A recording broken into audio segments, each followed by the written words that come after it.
কিছুটা ওটস আমি ভিজে নিয়েছি ওটস।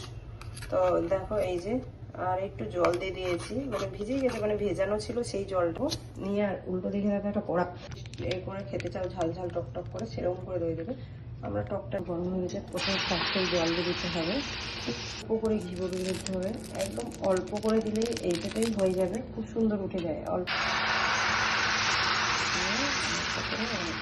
আর বেশি মোটাও হবে না, বেশি পাতলাও হবে না, মিডিয়াম সাইজ হবে।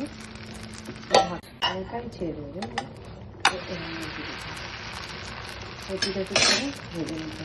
চাটুটাও দারুণ, অসাধারণ চাটু, মানে সহজে এপিট ওপিট দুপিটি উঠে কত সুন্দর উঠে গেছে, হয়ে গেছে।